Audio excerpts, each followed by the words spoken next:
Welcome to the second video in my 12 video series covering AQA's GCSE History Unit, America, Opportunity and Inequality. If you haven't seen the first video in the series, I would really recommend going to the #HisTV YouTube channel, looking for the America, Opportunity and Inequality playlist and watching the first video before you then watch this one. In today's video, we're going to answer the key question: what were the key social and cultural developments in America in the 1920s?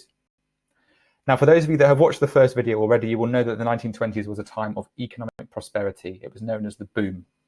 So we're going to focus in on the people that were able to access that prosperity today. And we're going to look at how their life changed, how entertainment became a very, very big feature of their life, and then essentially how the motor car and the car industry underpinned all of these big changes. So a couple of things to remember. The 1920s is called the economic boom, but it's also known by historians as the Roaring Twenties. The Roaring Twenties because it was a time of big, extravagant, loud noise, big social changes, lots of entertainment. And we also need to remember that this is a time of mass urbanization as well. And so if you have a look at that chart there, it just shows you the population of America in millions and where they lived. And we can see that just before the 1920s began, there's a bit of a shift between where people lived moving towards the towns and cities. And so by the start of the 1920s, there were more people living in towns and cities than in the countryside.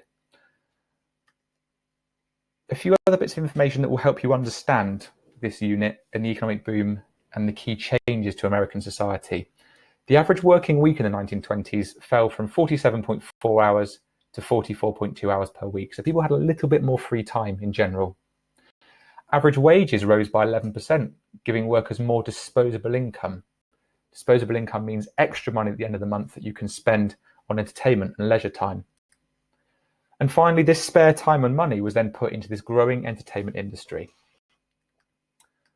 There are 5 key areas we're going to cover. We're going to look at the importance of the radio, the importance of jazz music and how it developed during the 1920s. We're going to have a look at how sport and sport as an entertainment became a multi-million-pound business. We're going to have a look at the rise of the cinema, and then finally think about how the car was really important throughout a lot of these big social and cultural developments. Let's begin by looking at the radio then. So the first thing you need to know is that the radio became incredibly popular for American people in their homes. During the 1920s, the sales of radios increased from 60,000 in 1920 to 10 million in 1929. They were mass produced, and so by the end of the 1920s, most households had a radio. Now, if you watch my first video, you'll also remember that many of the radios, up to 80%, were bought using hire purchase. So people didn't have to have the money up front to buy a radio. They could pay off the money over a long period of time, and this gave access to millions of American people. As I just said then, so people who couldn't afford to buy a radio outright could purchase in installments. The radio was also used very heavily for adverts. They were broadcast on the radio for other new products as well, and encouraged the American people to take part in what we call consumer culture. Basically, to be a good American, to be taking part in American society, you had to be spending. And so between 1921 and 1922, 507 licensed radio stations began broadcasting to the American people.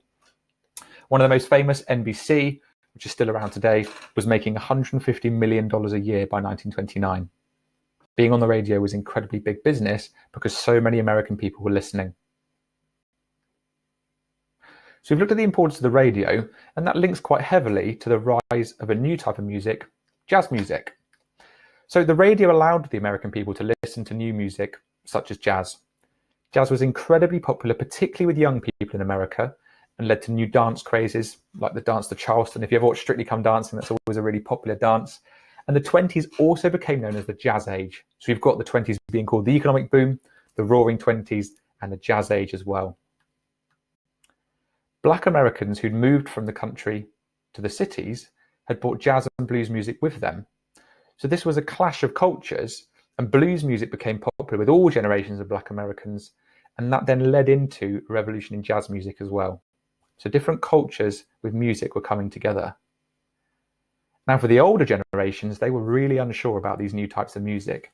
They saw jazz and the culture associated with it to be a bad influence on young Americans. Going out dancing and drinking was seen as something kind of, maybe something that they shouldn't be doing. They should be a bit more conservative, So this was like a new generation of people embracing music, but was not seen as something so positive by the older generations. So we looked at the radio, looked at jazz, and we'll see how the radio is really important in the sport industry as well. So sport boomed in the 1920s as people had more disposable income and a bit more free time. Baseball was by far the most popular sport in America. Teams like the New York Yankees and the Boston Red Sox became incredibly popular, and some of their players became celebrities across America and the world as well, and they were paid millions and millions of dollars. Boxing also became a popular spectator sport. Jack Dempsey was the world heavyweight champion between 1919 and 1926. Golf also became incredibly popular, and American golfers performed really well in global competitions as well. Now, the radio played a really big part in boosting the sporting industry. Broadcasts, newspapers, magazines helped bring these sporting events to a mass audience. And when Jack Dempsey had his world heavyweight title fight in 1927, around 60 million people listened to the coverage. So people all across America, even if they couldn't attend these sporting events, were able to engage and follow their team through the radio and through the media. This is also a time where cinema experienced a massive boom. During the 1920s, film studios were developed in Hollywood, just on the outskirts of Los Angeles. And of course, Hollywood is still kind of the place where the biggest film studios in the world are today. Excellent weather in that area of America meant that films could be made all year round, and that led to many new films being made and released. And these moving pictures became known as movies. Movies turned actors like Charlie Chaplin into celebrities who were, again, a bit like the sports stars of the time, were known around the world. Now, until 1927, all movies were silent.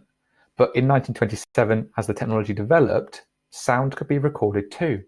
And so films with sound were known as talkies, and that really revolutionized the cinema and the experience for the American people. The movie industry then became $1 billion business, and by the end of the 1920s, 100 million cinema tickets were sold each week. This is a form of mass media because so many American people are watching these films. Now, we've looked at some of the key areas, the key developments to American society, but we're also going to talk briefly about the importance of the car. Now, we saw in the first video that the development of the assembly line or the production line by Henry Ford was really important for mass production, but it was also very important for big cultural changes. Cars allow people to live further away from the centre of cities, and so it led to the growth of suburbs. And cinemas were created in lots of these places as well, and so it led to cities getting bigger and bigger and bigger into these sprawling areas. Cars were also the main method of transport for people going to sporting events, holidays, shopping trips, picnics. People would socialise using their car. They would attend sports matches, they'd drive to the cinema. And so the car really underpinned some of these important changes. And finally, the car allowed people to network and to have friends. And so they would travel to meet their friends, their family, and people could start to go out to meet their boyfriends or their girlfriends without their parents. This is a time where younger generations started to experience a bit of change. We're going to talk more widely about the experience of women in the other videos, and we will see that the car industry also was quite important for some of those women gaining independence. So there we have it. Those are some of the main social and cultural developments in America in the 1920s, a boom of the entertainment industry, radio being listened to by millions of people, popularizing jazz music, allowing people to listen to their sports matches, the rise of the cinema and the ability to record sound, then changing it for the better, all underpinned by the car. Thanks for listening.